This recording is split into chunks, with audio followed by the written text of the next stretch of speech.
a mention that happens to be mentioned on all this information that we've been talking about. And not only is there a November time frame, there happens to be an October time frame, and I kind of glossed over it real quick and didn't complete really talking about it because I didn't want to really go off on that tangent, but I'm ready to kind of talk about the fact that the report, and the Mayan calendar are talking about an October 28th date. Okay, write that down because October 28th is going to be really, really important. Sean David Morton thinks that the events that we have going right now is, well, let me put it this way. He says there's two groups of people, remember? One's thinking, one group is saying that all this comes to an end, the calendar ends in December of 2012. And the other group is this October 28th, 2010, okay? So, but they're 13 months apart. Maybe that's important, maybe not. Oh, 2011, right, Doc? 2011? 2011, yes. Right. Not, yeah. So October 28th, guess whose birthday that is? That was Hillary Clinton's birthday. Now, hold on here. So what, right? One person's birthday, we're talking about global. Okay, well, let me kind of go over this. Are you guys ready? Because I'm going to whiz through this real quick. Yeah, by all means, whiz. Well, I'm going to talk to you real quick about the fact that in the zodiac there is Leo, which is a lion. The bull is Taurus. The man is Aquarius.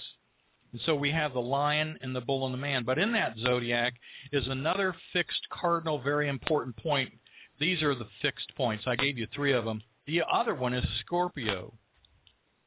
But it is also known as the eagle. But why? Well, the Scorpio and the eagle are interchangeable depending on whether you're referencing the zodiac or astronomical charts, okay?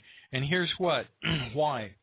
When you're looking at or pondering or thinking about, when I started thinking about this thing, I started seeing that the eagle is actually in the zodiac, but actually some time ago it got replaced by something called the scorpion or Scorpio.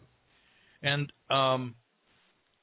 we have to ask, why would that happen? What's the deal with Scorpio? What is it that would have caused the astrologers to think, or maybe it just changed and the astrologers picked it up? But when you talk to astrologers, you'll hear that the sign of the zodiac was talking about two different a personality of a person, or this sign indicates that a person that might be Scorpio could manifest a great deal of maybe deep spiritual understanding and be really a good person, really probably manifesting that kind of attitude more than any of the other signs. And that's kind of represented not by Scorpio but the eagle, because on that constellation, in that area of the sky, there's another constellation, the Serpent Bearer constellation, but it actually is above Scorpio, and it got replaced. So astrologers also say that there's a dual personality to Scorpio, that if they're not good people, guess what happens? They can become the nastiest people there are. Evil! Yes, backstabbing, devious killers. Sounds like somebody like Hillary Clinton. How about that? Well, today the eagle in the constellation or the zodiac, whatever you want to call it, has been replaced by this thing called Scorpio. Well, astrologers will tell you, though, that Scorpio it can be, as it manifests these two differences, basically we don't know or don't ever talk about the fact that it's related to this thing called the eagle or the serpent bearer. Well, what the heck is that? Well, this is why the Mayan calendars and all those ancient things down there in Mexico were important, because we have this guy down there that comes in these calendars they've got, and they're called, do you remember Ophiuchus and the feathered serpent and all those terms? Well, that happens to be the guy in the zodiac that is been replaced by the Scorpio. Now, just let me kind of explain. This might be kind of confusing.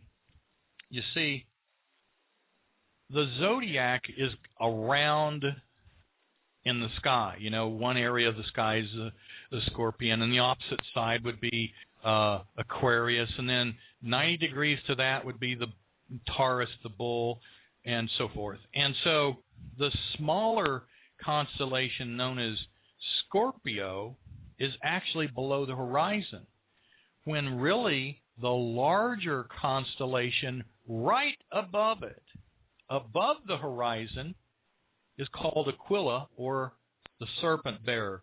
And so it's actually referred to oftentimes as the eagle. And these constellations are in the same location. One's just above the other, but the serpent bearer is 3 times larger than Scorpio. So why is Scorpio chosen? See, that's a big question. But let me give you some correlations. Scorpio gives people, supposedly in astrology, an association with this planet called Mars, and Mars has always been associated with war.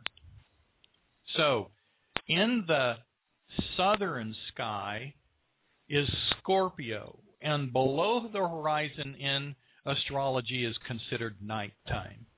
Are you seeing what I'm starting to say now? Where the eagle is the daytime.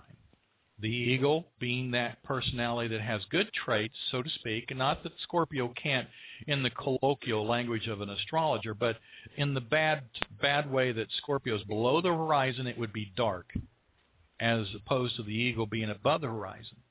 Now we're beginning to see the rest of the story is this.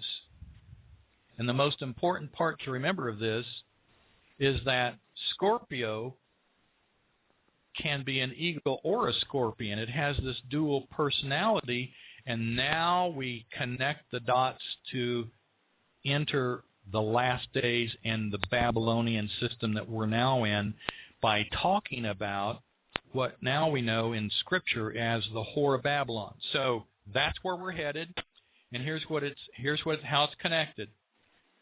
And I got to tell you the story. Now, I can tell you, you all know about Babylon, the United States and Babylon, and the fact that, the whore of Babylon rides a beast, which means it's probably a political, geopolitical, religious institution, okay?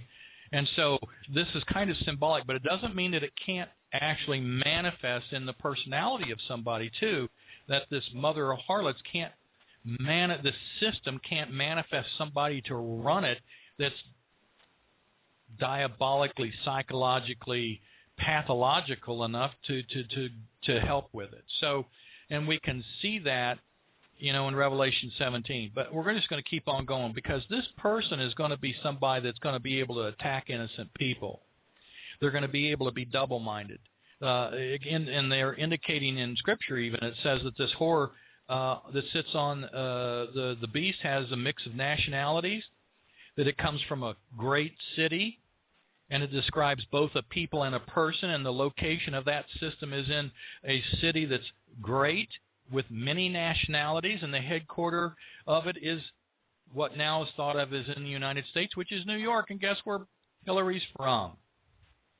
Now, I'm going through this awfully fast, but I just wanted you to know one time I started seeing this, and I had just printed out about 50 pages of a book, and I couldn't find the front page of this book, and so I didn't know where it went, and I didn't have my wife printed out, so I forgot to put page number. So I thought I had lost all the order of this thing, and I go, oh, gosh, well, I didn't notice I'd missed this page, and I couldn't find out. It didn't seem to start right. Well, I didn't know it was left in the computer tray.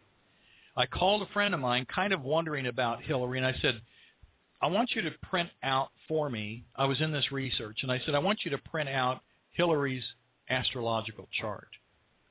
At that point in time, I didn't know that she was a Scorpio, actually a multiple Scorpio.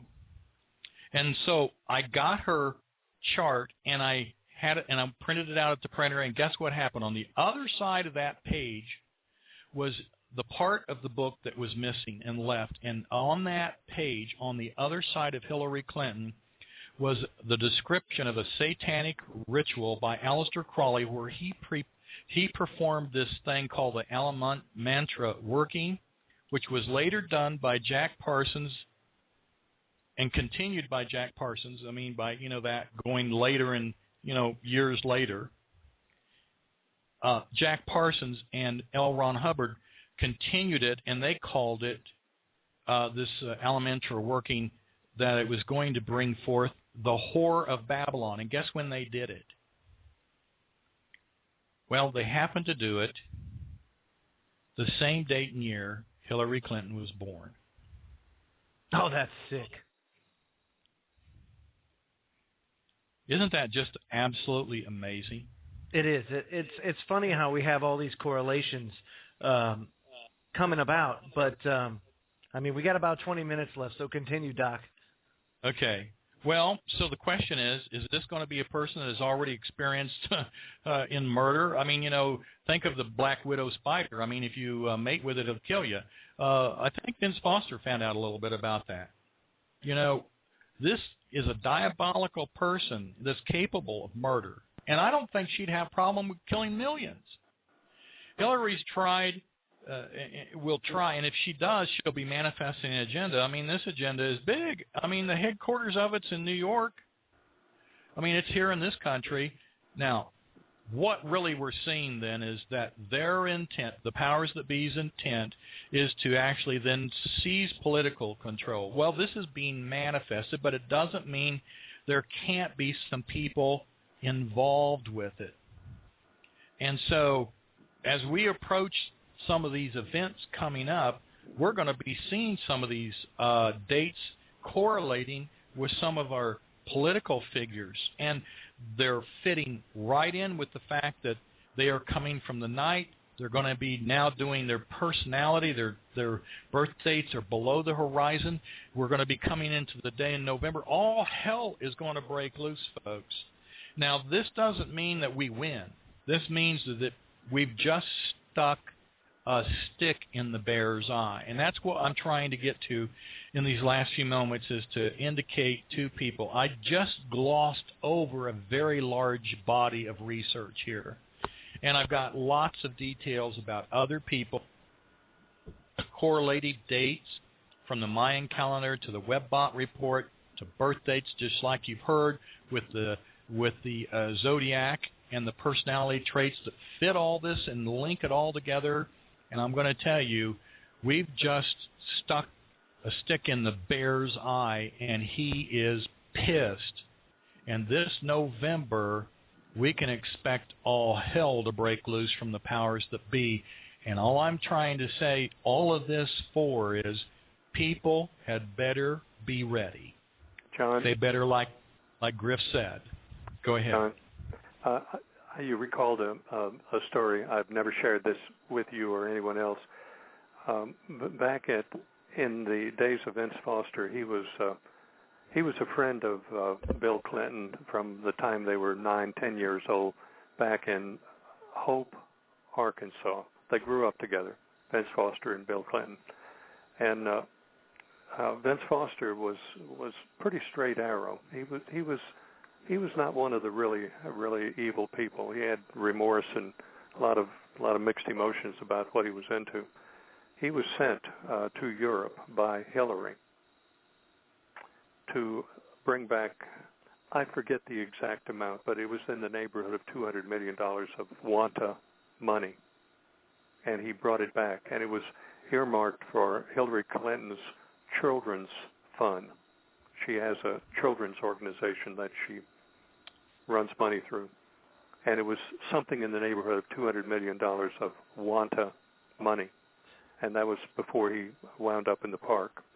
And the reason they allowed the Park Service to investigate the murder was that the Park Service was not capable of investigating a murder. Jeez. And all the evidence pointed to something other than suicide. He was assassinated, rolled up in a rug, and taken out to the park, and the whole circumstance was fabricated. but he was deeply associated with Hillary, and they won.